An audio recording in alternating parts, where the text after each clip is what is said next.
한 주간들 잘들 지냈습니까? 네. 너무나 세월이 빨리 가죠? 일주일이 벌써 확 지나갔습니다. 오늘 말씀, 심령이 가난한 자는 복이 있나니 천국이 그들의 것이며. 우리가 일반적으로 가난하다고 할 때 어떤 것을 말하죠? 의식주 같은 그런 육체적 환경을 말하죠. 근데 본문에서는 영의 가난을 이야기하고 있습니다. 스피릿, 푸니오마, 영의 가난을 이야기하고 있죠. 하나님의 복과 하나님 나라는 영적인 삶과 관련이 많다는 것을 보여주고 있죠. 그리고 복이라는 것은 일반적으로 생활이 풍족하고 걱정도 없고 근심도 없고 다들 말하는 그 행복하게 사는 것을 말하죠. 근데 여기 본문에서는 천국, 하나님 나라와 이 복을 연관을 시킵니다. 사실 진정한 복이 뭡니까? 진정한 복은 물질적인 복보다 하나님이 함께하는 것이 참된 복입니다. 그래서 오늘은 심령의 가난과 하나님 나라에 대해서 나누어 보도록 하겠습니다. 심령이 가난한 자는 먼저 육신의 가난을 자원합니다. 스스로 자청합니다. 모세오경에 보면은 가난한 자들을 어떻게 하라고 나와 있습니까? 배려하고 도와주라 이렇게 말씀이 나와 있죠. 한편으로 신명기에서는 하나님께 불순종했을 때 저주로 굶주리게 되리라 이런 말씀도 나옵니다. 어떤 연유가 됐든지 이 세상에 가난한 사람들이 참 많습니다. 그리고 하나님께서는 가난한 사람들을 돌보아주라 이렇게 말씀하시죠. 그런데 가난할 형편이 아닌데 스스로 가난, 청빈을 자청하는 사람들이 있어요. 어떤 사람들입니까? 먹을 것도 많이 있어요. 입을 옷도 많이 있습니다. 거처할 집도 있어요. 넉넉한 사람들입니다. 그런데 스스로 가난을 자원하는 사람들이 있어요. 먹을 음식, 입을 옷, 물질적인 것들을 가난한 자들에게 나누어 주는 사람들이죠. 이분들은 좋은 음식, 좋은 옷들 이런 게 막 걸리석거립니다. 걸리석거리니까 거추장스럽고 그러니까 다 나누어져 버립니다. 왜 이런 것들이 걸리석거립니까? 어떤 여자분들을 보면은 귀에다 귀걸이, 손에다 가락지 이렇게 치장을 많이 하고 다니죠. 그런데 이런 것들이 거추장스러운 분들이 있어요. 그걸 팔아서 다 나누어 줘 버립니다. 왜 그렇습니까? 옷이나 음식이나 집이나 이런 액세서리보다 더 소중하고 가치 있는 것을 그 마음속에 소유하고 있습니다. 그래서 이러한 물질적인 것들을 기꺼이 내려놓을 수 있는 그런 마음 상태가 되는 것이죠. 우주 만물을 창조하신 하나님, 우리를 죄 가운데서 구원하신 예수 그리스도, 가장 존귀하신 분이 내 안에 계시는데 이 땅에서 잠깐 있다가 사라지는 의식주, 비교가 되지 않죠. 그래서 이런 것들을 내려놓을 수 있는 거죠.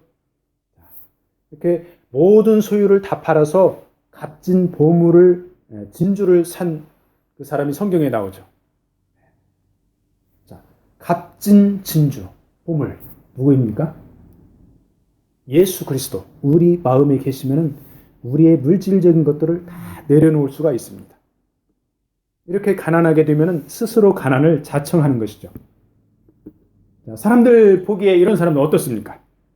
다 퍼주고 손해보고 참 바보죠. 바보처럼 살아갑니다. 그렇게 생각을 합니다.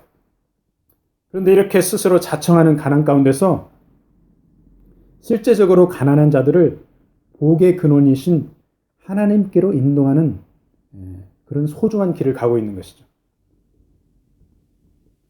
이번 주에 그 짐바브웨에 계신 그 현대식 선교사님한테 그 소식이 왔어요. 기아대책하고 CBS에서 공동으로 사역하는 거를 방송을 하기로 했대요. 그러니까 토요일 날 나온다고 그거를 안내문을 저한테 보냈습니다.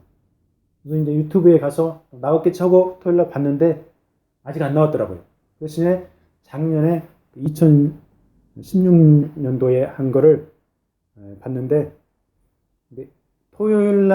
이번 토요일 날에 나온 거는 이 현대식 선교사님 사역이고 저번 주 토요일 날 그 선교 내용을 소개한 게 있습니다. 아프리카에 뭐 부르키나파소 이런 나라가 있더라고요. 처음 들어봤어요. 여러분 혹시 들어봤습니까? 부르키나파소, 아프리카의 중서부에 이런 나라가 있대요. 세계에서 가장 가난한 나라 중에 하나라고 하는데 거기에 그 별명이 그들의 엄마라는 별명을 가진 서혜경 선교사님이 계신데요. 이 서혜경 선교사님을 저번 주 4월 22일 날 토요일 날에 그 CBS에서 이렇게 소개를 했더라고요. 이 서 선교사님이 사역을 하다가 그 나라에서 2007년도에 아들을 잃었습니다. 이런 큰 상처를 딛고 일어서서 열심히 사역을 했어요. 그래서 가난한 어린아이들을 데려다가 그들을 품고 그들에게 이제 먹을 것을 주고 말씀을 가르치고 그들을 엄마같이 이렇게 돌봐줬습니다. 그래서 수백 명의 아이들의 엄마가 됐어요. 별명이 그들의 엄마입니다. 이 서선교사님이 어떻게 수백 명 극빈자 어린이들의 엄마가 됐을까요? 스스로 자원해서 가난해진 것이죠. 없는 자들과 함께 울고 웃고 나누고 가난까지 스스로 나눈 것이죠. 그 마음과 영혼의 군더더기 불필요한 것들을 다 내려놓고 가난한 마음으로 주님의 사랑을 채웠을 때 본인 그리고 주변에 하나님 나라를 이루어 가고 있었을 것이다. 이렇게 생각을 해봤습니다. 그래서 우리도 자원에서 많이 나누어지기를 축복합니다. 아멘. 그 다음에 심령이 가난한 자는 욕심이 없는 것을 말합니다. 마태복음 3장 2절에서 회개하라 천국이 가까웠느니라 세례 요한이 외치고 있죠. 죄를 자백하면 마음이 깨끗해지죠. 하나님 나라가 그 마음에 이루어져서 욕심이 사라집니다. 세례 요한이 외칠 때 천국이 가까웠느니라 바로 전에 먼저 회개하라 이렇게 외치고 있죠. 그래서 진정한 회개를 하야 하나님 나라가 이루어진다 그 말씀이죠. 회개는 뭡니까? 회개가 감정입니까? 의지입니까? 많은 사람들이 회개할 때 눈물을 흘리고 콧물을 흘리고 하나님 앞에 회개를 합니다. 회개는 감정의 차원을 넘어선 의지입니다. 돌아서기로 결단하는 행동을 동반합니다. 눈물을 흘리고 거기서 딱 그치면 그거는 회개가 아닙니다. 부족합니다. 진정한 회개 뒤에는 욕심을 내려놓습니다. 무욕심 그리고 참된 믿음이 찾아옵니다. 그러면 회개가 부족한 믿음은 어떻습니까? 흔들립니다. 모래 위에 지은 집이 흔들리듯이 회개가 없는 믿음은 흔들립니다. 철저히 회개하지 않으면 삶이 꼬이고 문제가 끊임없이 일어납니다. 우리 삶 가운데 일어나는 그런 어려운 것들이 많은 것들이 이게 충분히 회개를 하지 않아서 일어납니다. 그래서 진실로 회개하고 욕심을 버리고 삶이 바뀌면은 바로 그 마음이 하나님 나라가 되는 것이죠. 이런 신자들이 회개하는 신자들이 모여 있을 때 그 교회가 참된 교회가 되고 그 교회에 하나님 나라가 임하는 것이죠. 저번 주 월요일 날에 집회에 가서 목사님 한 분을 만났습니다. 이 목사님이 요즘에 일을 못하고 쉬고 있다고 그래요.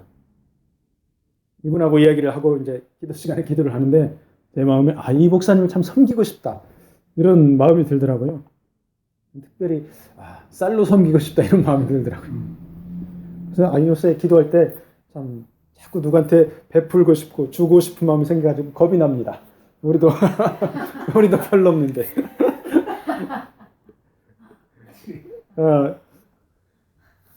그래서 이 목사님하고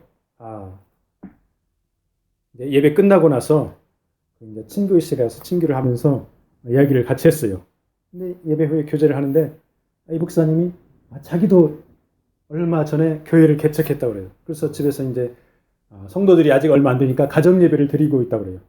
그러면서 이분이 하신 얘기가 그럼 같이 예배 드리자고 같이 교류를 하자고 교제하자고 전혀 예상치 못한 이야기를 하더라고요. 그래서 놀래가지고 어떻게 하더나 일단 기도해 봅시다. 그리고 나서 그 다음 날인데 화요일 날 같이 만나자고 약속을 했습니다. 그래서 화요일 날 만나서 이제 식사 대접을 해드리고 이제 쌀 한 포대를 사드렸습니다. 그래서 이제 식사를 마치고 이제 차를 같이 나누면서 아주 소중한 그런 그리스도 안의 교제를 나누었습니다. 근데 이분이 제가 물어보지도 않았는데 자신의 부끄러운 과거를, 부끄러운 가정사를 나누면서 간증을 하더라고요. 이분이 필리핀에 가가지고 비즈니스를 하면서 온갖 나쁜 짓을 다 했대요. 자기가 이제 나쁜 짓을 다 하고 뭐 마약 빼놓고 나머지는 나쁜 짓을 다 했대요. 이렇게 그냥 본인 표현으로 이렇게 나쁜 짓을 많이 하니까 아내가 견디지를 못하고 이혼하자 해가지고 이혼 도장까지 찍었답니다. 거의 이혼 직전인데 이제 종착역에 도달했어요. 이혼하자. 그런데 아내가 한국에 가가지고 극적으로 하나님을 만나고 인격적으로 만나고 변화해가지고 필리핀에 다시 왔습니다. 그래서 이 아내가 먼저 이 목사님한테 미안합니다. 내가 잘못했습니다. 내가 부족합니다. 아내가 먼저 사과를 하더래요. 그래서 이분이 이 목사님 그때 당시에는 비즈니스를 하고 있는데 깜짝 놀라가지고 자기 생각에는 내가 아내한테 더 잘못하고 더 못되게 굴었는데 아내가 먼저 나한테 사과를 하네. 참 놀랬대요. 근데 아내가 성경 말씀, 로마서 말씀 하나가 잘 모르겠다고 가르쳐달라고 요구를 했더래요. 그래가지고 이제 로마서 말씀을 가르쳐 주려고 성경을 딱 펴고 읽는데 자기도 모르게 눈에서 눈물이 줄줄줄줄 흐르면서 견딜 수 없을 정도로 회개가 막 터져 나왔답니다. 철저하고 회개를 하고 이 부부가 그래서 그냥 손을 잡고 같이 기도하면서 눈물을 흘리면서 서로 용서를 해줬습니다. 그리고 나서 다시 믿음으로 가정이 회복되고 뭐든지 다 내려놓고 가정이 회복되고 그 다음에 이제 사역을 또 시작을 했습니다. 그래서 이제 비즈니스를 안 하니까 먹고 살 게 없으니까 근근히 이 아내가 벌어오는 이 돈을 쪼개가지고 생활도 하고 조금 여유 있는 걸로 필리핀 사람들, 원주민들에게 이제 쌀도 나누어주고 같이 나누어줍니다. 뭡니까? 욕심이, 인간적인 욕심이 다 사라져버린 거예요. 이 목사님의 개인적인 삶인데 제가 이렇게 나누는 거는 이분이 지금 책을 집필하고 있어요. 그래서 언젠가는 이 책이 나오면 이런 내용들이 다 이제 공개가 됩니다. 그래서 이렇게 이제 그분의 개인적인 삶인데 제가 나누고 있거든요. 그래서 하나님의 강력한 임재가, 하나님 나라의 강력한 임재가 그분의 삶과 사역 가운데서 나타나는 것이죠. 그래서 우리 가운데 우리가 하나님 더 회개할 부분이 있습니까? 내가 잘못한 거 아직 회개하지 못한 부분이 있습니까? 하나님 용서해 주십시오. 더 철저히 회개를 하고 그리고 우리 마음에 욕심이 있으면 내려놓기를 축복합니다. 그 다음에 심령이 가난한 자는 영이 섞이지 않는 겁니다. 혼탁하지 않은 것입니다. 성령께서 우리 안에 거하도록 영이 순전해야 됩니다. 요새 많은 혼탁한 것들 있죠. 종교 다원주의, 번영신학, 마약, 알코올 중독, 이 세상에 너무 혼탁한 것들이 많이 있습니다. 저번 화요일 날에 매드 릴리프를 방문했죠, 제가. 매드 릴리프는 그 마리화나 그 제약회사입니다. 캐나다에 곧 마리화나를 합법화한다고 그러죠. 마리화나 제조 회사들도 늘어나고 그리고 이제 사용자도 증가할 것입니다. 차 안에서 이렇게 생각을 하는데 그런 여러 가지 생각이 들더라고요. 마리화나는 사실상 대마인데 담배보다도 훨씬 유익합니다. 담배는 오직 기호용품으로만 중독적으로만 쓰이죠. 근데 대마는 이 마리화나는 역사 가운데서 공업용으로 의료용으로 아주 인간에게 유용하게 광범위하게 쓰였습니다. 그래서 잘 활용하면은 생활 가운데 도움이 되는 약초 그리고 생필품의 재료가 됩니다. 그런데 이거를 오용하고 남용하기 때문에 인생을 망가뜨리는 독극물이 되는 것이죠. 그래서 그 회사에서 참 차 안에서 기도를 했습니다. 하나님, 여기 제품들과 앞으로 캐나다에서 생산될 마리화나 제품들이 꼭 필요한 사람들에게 생명을 살리는 일에만 쓰이게 하여 주시옵소서. 메디컬 용도로만 쓰이게 하여 주시옵소서. 더 나아가서 마약이 생명을 죽이지 말고 참으로 살리는 용도로만 꼭 필요한 사람에게 쓰이게 하여 주시옵소서. 이렇게 기도를 했습니다. 생명을 살릴 때 마약은 하나님께서 주신 가장 소중한 그런 선물이 되는 것이죠. 자, 칼이 육과 의사의 손에 들리면은 사람의 생명을 살립니다. 칼이 강도의 손에 들리면은 사람의 생명이 죽습니다. 이 캐나다나 미국이나 지금은 한국에도 많이 들어가죠. 마약과 향정신성 의약품 이런 것들이 꼭 생명을 살리는 데만 쓰이기를 우리가 같이 기도를 해야 되겠죠. 자, 이렇게 우리의 영을 미혹시키는 많은 것들 가운데서 우리가 섞이지를 않아야 됩니다. 또 그 요가라는 게 있죠. 요가를 적당히 하면 건강에 도움이 되고 체력 단련이 되죠. 그런데 깊이 들어가면은 인도의 그 힌두교적인 영적인 영향력을 받게 됩니다. 그래서 아예 이런 것들은 처음부터 접근을 안 하는 것이 예방책입니다. 그래서 음악을 많이 듣죠. 신나는 음악을 듣다 보면은 우리도 모르게 사탄을 숭배하는 음악과 가까이 할 수가 있습니다. 그래서 이런 음악들과 어울리다 보면은 영과 육이 피폐해집니다. 우리의 영이 섞이지 않게 하기 위해서 영 분별을 해야 되죠. Spiritual discernment. 영 분별은 성령의 은사 중에 하나입니다. 하나님께 구하면 주실 줄로 믿습니다. 구하라 주실 것이요 찾으라 찾을 것이다. 주님께서 말씀하셨죠. 성령께서 영 분별도 해주시는데 성령께서 하시는 일이 굉장히 많습니다. 우리를 개인적으로 인도도 해주시고 하시는 일이 많은데 가장 중요한 일이 있습니다. 예수 그리스도를 이 땅에서 영광스럽게 하십니다. 제가 요한복음 16장 13절 말씀을 읽어드릴게요. 거기 카톡에 올려놨나요, 제가? 요한복음 16장 13절 14절 말씀.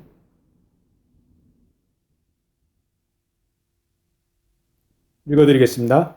그러나 진리의 성령이 오시면 그가 너희를 모든 진리 가운데로 인도하시리니 그가 스스로 말하지 않고 오직 들은 것을 말하며 장래일을 너희에게 알리시리라.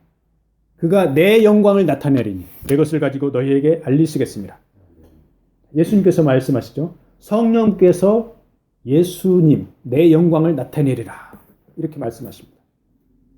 그래서 현대 문화, 운동, 음악 여러 방면에서 시선을 끄는 그럴듯한 것들이 많이 있죠. 근데 그러한 문화 가운데서 예수 그리스도의 영광을 깎아내리는 것이 있으면 미혹시키는 사탄의 영입니다. 이런 것들로부터 우리를 지켜내야 되죠. 섞이지 않은 순수한 영, 가난한 영을 우리 스스로 지켜야 됩니다. 교회나 단체도 예외가 아닙니다. 교회에서, 선교 단체에서, NGO 단체에서 최고의 영광을 하나님께 드려야 됩니다. 단체 이름을 사역자의 이름을 더 드러내면은 성령의 역사가 아닙니다. 사람이 하는 것입니다. 미혹시키는 거짓 영이 하는 것입니다. 예수님의 이름을 팔아먹는 사역, 회개하지 않으면 하나님의 심판을 피할 길이 없습니다. 섞이지 않는 가난한 영으로 주님께 영광 돌리기를 축복합니다. 아멘. 하나님 나라 천국에 대해서 나눠보도록 하겠습니다. 심령이 가난한 자가 천국을 소유하는데 천국은 어떤 것입니까? 마태복음 3장 2절 회개하라 천국이 가까웠느니라. 세례 요한이 외치고 있습니다. 여기서 천국 Kingdom of Heaven, 킹덤이라고 나와 있습니다. 원어로 바실레이아라고 나와 있습니다. 예수님께서도 말씀하십니다. 마태복음 4장 17절에 이때부터 예수께서 비로소 전파하여 이르시되 회개하라 천국이 가까웠느니라. 킹덤 바실레이아. 마태복음 6장 10절 말씀에 보면은 주님 가르쳐 주신 기도, 주기도문이죠. 거기에 영어로 Thy kingdom come, 하나님의 나라 임하소서. 여기도 킹덤 바실레이아입니다. 자, 그래서 킹덤은 어떤 것입니까? 킹이 다스리죠. 왕이 다스립니다. 그리고 백성이 있습니다. 그래서 우리는 하나님 나라의 백성이고 왕은 예수 그리스도죠. 하나님 나라가 우리 가운데, 우리 마음에, 우리 교회 가운데 임하라고 주님께서 기도하라고 가르치시죠. 우리가 살고 있는 이 세상에 하나님 나라가 임하라고 이렇게 가르쳐 주시는데, 자, 그러면 이 세상 어디에 하나님 나라가 임합니까? 이 세상은 어떤 것입니까? 하나님께서 이 세상의 모든 권세를 가지고 계십니다. 그렇지만 사탄이 많이 지배를 하고 있죠. 사탄의 영향력이 많이 미치고 있습니다. 사람이 죄를 지었기 때문에.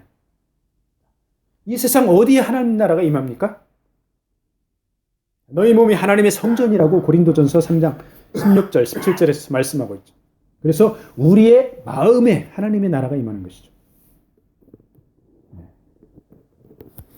우리의 마음을 주님께서, 킹덤의 킹, 왕이신 주님께서 우리 마음을 다스리는 것이죠.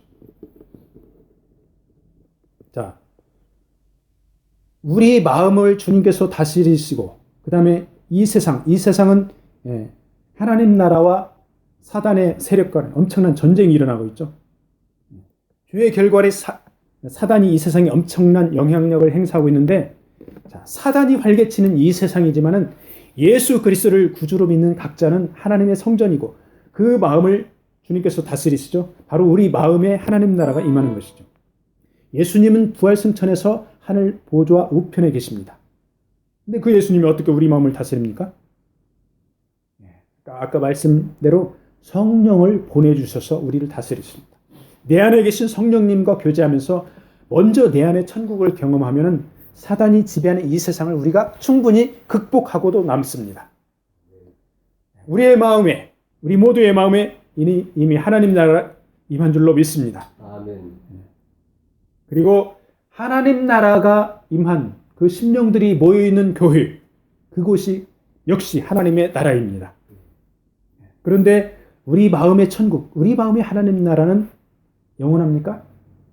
임시적이고 가변적입니다. 이 땅에서 끝납니다. 자, 우리의 마음에, 그리고 이 땅에서도 끝나지만 가변적이라고 했죠. 자꾸 바뀝니다. 우리의 마음에 천국과 지옥이 왔다 갔다 하는 것이죠. 어떻게 우리의 마음에 주님이 임하십니까? 세례 요한이 이야기했죠. 회개하라. 회개하라. 천국이 가까웠습니다. 회개하고 정결한 마음에 주님이 임하십니다. 우주 만물을 창조하고 다스리시는 하나님이 뭐가 아쉽습니까? 뭐가 아쉬워서 사람의 마음에 들어오십니까? 왜 하나님이 사람의 마음에 들어오십니까? 바로 여러분과 저를 사랑하기 때문입니다.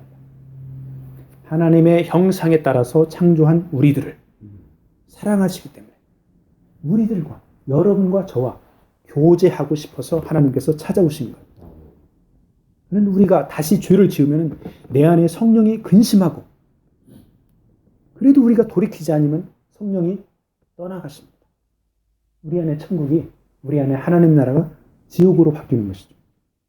우리가 자복하고 회개하고 간절히 구하면 성령님은 다시 오십니다. 하나님 나라가 회복이 됩니다. 우리 인간은 어떤 존재입니까? 아는 사람이 나에게 욕을 했어요. 내 돈 떼먹었어요. 아는 사람이 내 마음에 안 들어요. 같이 일하는 사람 중에 그런 사람들 얼마나 많이 있습니까? 우리 마음에는 예수 그리스도를 믿는다고 하는 내 마음에, 내가 예수님을 사랑하고 예수님의 사랑을 내가 안다고, 사랑이 내 마음속에 있다고 하는 내 자신이, 내 마음에 안 드는 사람, 그냥 저 사람 안 보고 싶어, 이런 마음이 들 때가 얼마나 많이 있습니까? 저 사람 상대하고 싶지 않아, 이런 마음이 들 때가 얼마나 많이 있습니까? 하나님은 우리와 얼마나 사랑의 교제를 하고 싶으면, 우리가 회개만 하면 비천한 우리에게 다시 찾아와 주십니다. 그래서 우리가 가장 조심할 게 뭡니까? 내 안에 계신 성령님을 근심시키지 말아야 됩니다. 즉 죄를 짓지 말라, 이거는 거죠. 그리고 죄를 지었으면 즉시 회개하라, 그 말씀입니다.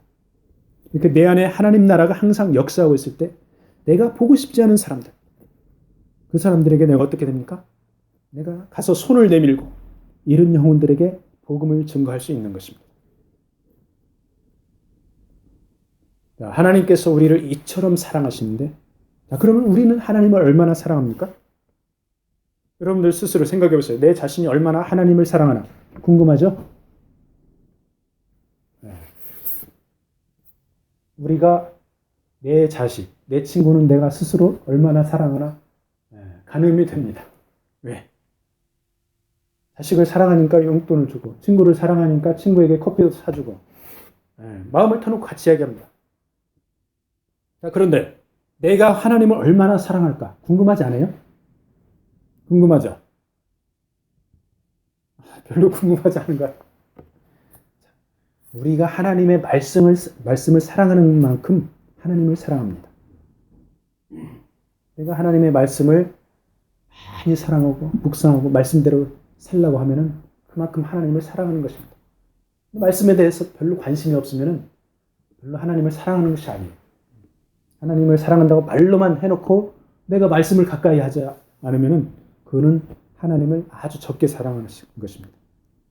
요한복음 14장 23절 말씀 카톡에 올렸나요?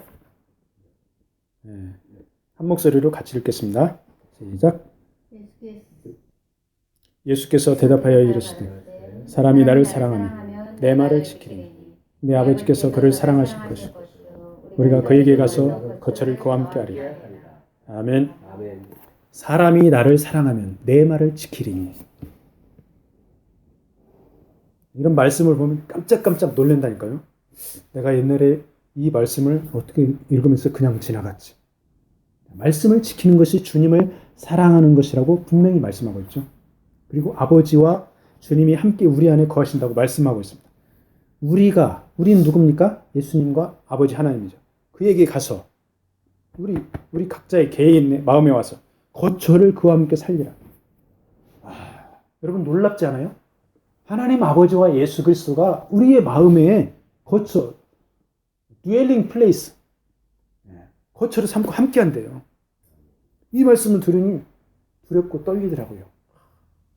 내 마음에 하나님 아버지와 예수님께서 계신다면 너무 두렵고 떨립니다. 자, 그런데 내 안에 아버지 하나님과 주님이 함께 계시면 어떤 일이 일어날까요? 바로 우리 마음에 하나님 나라가 이루어지는 것이죠. 하나님의 하늘에 계신 주님과 아버지 하나님 어떻게 우리 안에 들어오실 수가 있습니까? 하나님 아버지는 영광의 자리에 앉아 계시고 우편에 예수님께서 앉아 계십니다. 바로 삼위일체 하나님의 신비죠. 성령께서 우리 안에 계시면서 예수 그리스도의 사랑과 아버지 하나님의 은혜를 우리 가운데 계시를 합니다. 그래서 아버지 하나님과 예수 그리스도가 성령의 계시하심으로 우리 가운데 계시는 거죠. 그래서 여러분 매일 말씀을 가까이 하고 말씀 따라 살면은 곧 여러분이 하나님을 사랑하는 것입니다. 앞으로 하나님 사랑 많이 하시기 바랍니다. 그 말씀은 곧 매일매일 말씀을 묵상하고 말씀 따라 살라고 이렇게 애쓰는 몸부림치는 그런 자세를 말합니다. 아멘. 자, 우리 마음에 하나님 나라가 임시적이고 가변적이라면은 영원한 하나님 나라가 있습니다. 어디입니까? 바로 하나님 계신 영원한 천국을 말하죠. 이 영원한 천국에 가는 길은 오직 한 길, 예수 그리스도입니다. 길이요 진리요 생명이신 예수 그리스도를 통해서 이 영원한 천국을 가는 것이죠. 이 땅에서 주님과 동행하다가 천국을 소망하고 영광의 하나님 나라에 동참하기를 축복합니다. 아멘. 오늘 말씀을 마무리하겠습니다. 심령이 가난한 그리스도인은 가진 게 없어 보여도 천국을 소유하고 있습니다. 천국은 하나님 계신 가장 소중한 곳입니다. 영원한 생명이 있는 소중한 곳입니다. 그러므로 천국을 소유하면 이 땅의 다른 것은 아침 이슬과 같이 느껴집니다. 가난하고 청빈한 길을 스스로 가는 길을 자원하기를 바랍니다. 마음의 욕심을 내려놓고 영혼을 위한 열정을 갖기를 바랍니다. 섞이지 않는 가난한 영으로 주님께 영광을 돌리기를 바랍니다. 비천한 나를 사랑하사 내 마음 가운데 찾아오신 그 주님의 사랑을 우리도 잃어버린 영혼들에게 전하기를 바랍니다. 매일매일 말씀을 묵상하고 지키면서 우리 자신이 얼마나 하나님을 사랑하나 스스로 측정하고 지금보다 더 하나님을 사랑하기를 축복합니다. 아멘.